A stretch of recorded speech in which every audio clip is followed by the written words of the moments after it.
Star Wars Episode 9, The Rise of Skywalker, is directed by J.J. Abrams, who directed Star Wars Episode 7, and this movie stars pretty much everybody from the last two films.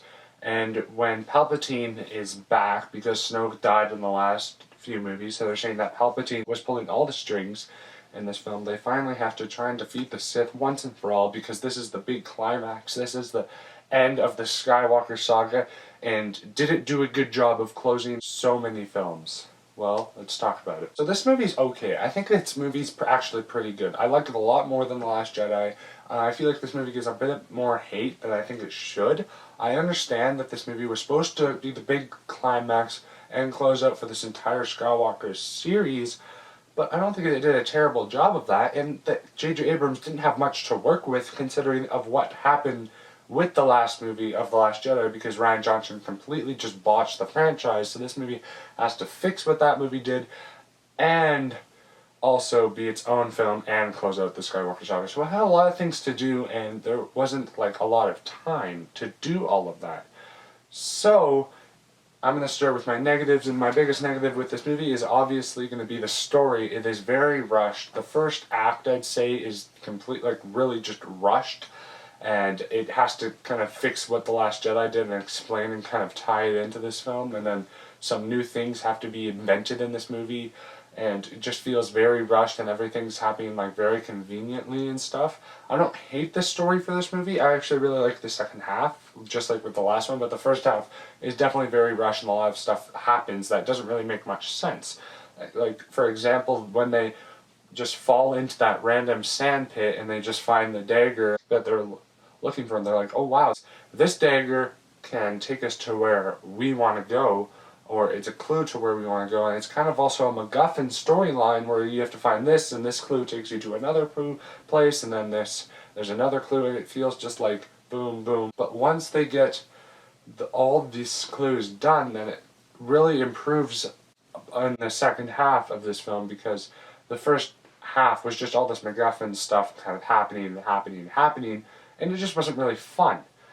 But the second half is much better. But yeah, the whole scene where they fall into that sand pit and they find the dagger that they've been looking for because they just randomly fall into that sand pit, and it's like, oh, this is what we've been looking for, guys. And then they find the space snake, and then Rey uses her powers to heal it, and then the space snake is like, hey, I like you guys now, and then they escape. Like, what kind of producer pitched that idea to a studio? Like, I wonder how that went down, honestly, because I have no idea. So that whole scene was kind of dumb, but they just had to get over with, so you're kind of just like, okay, whatever, just get it done. But then when they get the dagger, they just happen to be standing in the exact right spot at the planet, which is astronomically speaking, like wow, like convenient that they just crashed in the exact right spot, and they're standing in the exact right spot where that dagger is pointing to the Death Star that has crashed. Like, everything is just happening for literally no reason. And then when they actually get that whole the Sith Finder thing, Kylo Ren just breaks it, so it doesn't really even matter. So it's just a lot of kind of narrative issues with this film that I can totally understand.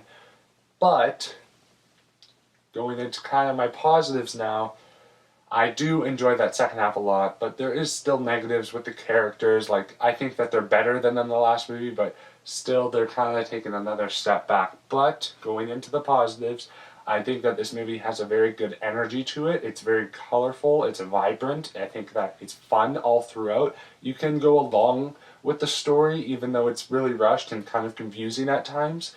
And it's just got a good kind of energy throughout. The characters and the cast are all doing well. This movie is much funnier than the last movie. J.J. Abrams did a very good job with the comedy, just like with Star Wars Episode 7, especially with that little character, totally forget his name, but that Jaju or whatever.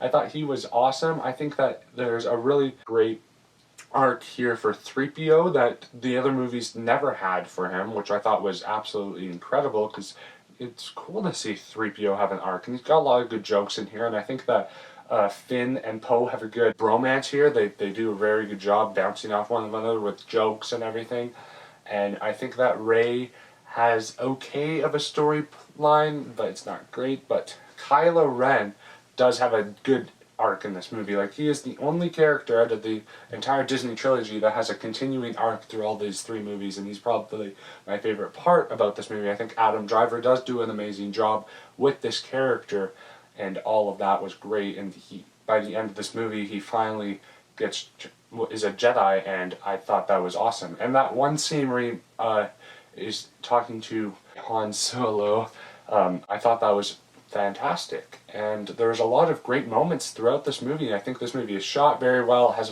some very good action, and all of that, except it's not, like, the action is very cool. Like, that whole scene where they're fighting on the wave planet, that looks awesome, and I think that scene is very fun, but there's not a lot of substance to that action sequence, you know, like, what's under the surface besides it looks cool, right? And that's another issue that I kind of have with this movie. It doesn't have so much substance, but it's all very great, and I think that Palpatine is also kind of a mixed aspect for me. He's shot very well. Like, he's very intimidating in this movie. They kind of went like this horror route with him, which I thought was a great choice. But his involvement in this film, I feel like they could have maybe explained it a bit better instead of just saying in the first opening crawl, Palpatine's back, yep, and pulling the whole strings the entire time. Snoke was just a clone, you know, yep. Like, I feel like they could have just done a better job with that, but overall, this movie is good. I think that I have a lot of fun with it, and I think that the third act of this movie does do a pretty good job of closing out the series, and overall, I think this movie does a decent enough job closing out the Skywalker series, and I do like the answers of the questions that they're giving us, but I do still have a lot of narrative, character issues all throughout this movie. I'm going to give Star Wars Episode 9, The Rise of Skywalker, a B. Hey guys, thank you so much for watching this review. Stay tuned for my Star Wars ranking. I'm going to try to put it out maybe tomorrow. That's a very slim chance. Probably won't happen because I am leaving for like 2.5 weeks, so I might not be uploading for quite a while. So I'm sorry, but you guys, I am so glad to finally get the Star Wars review over. I had a really fun time going through all these movies, watching them, and I do want to get that ranking out as soon as possible, but I'm going up to my summer cabin for quite a bit this summer, so I will try and get out as soon as possible. Comment down below, what did you think of this movie? Did you like it? Did you not like it? Are you in the middle? And how did you think they did at closing out the series? What's your ranking of the Disney trilogy? I also want that down below. You guys are the best if you watch this video. Stay tuned for more, and have a great day.